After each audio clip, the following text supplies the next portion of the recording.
ஆலயங்கள் இருக்கிறது, தெய்வாலயங்கள். எல்லா ஆலயங்களிலும் தெய்வத்தின் தூதுவர்கள் வந்து அவர்கள் பிரார்த்தனைகளை எடுத்து செல்வார்கள்.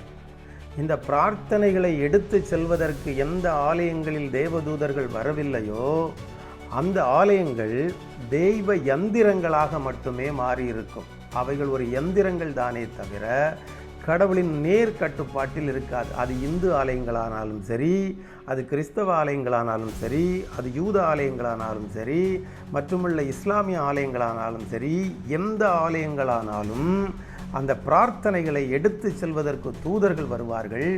ஆனால் அந்த தூதர்கள் வருவதை அந்த ஆலயத்தில் இருக்கிற குருமார்கள் அதை காண்பார்கள், அல்லது அங்கே இருக்கிற தீர்க்கதரிசிகள் அவைகளை காண்பார்கள்.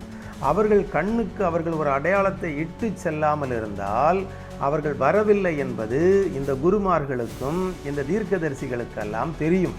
அப்படி இருக்கிற ஆலயத்தில் எவர் போய் என்ன வேண்டினாலும் அது அவர்களுக்கு உடனே கிடைக்கும் என்பது ஒரு வேதங்களின் விதியாகவும் சாஸ்திரங்களின் விதியாகவும் இருக்கிறது.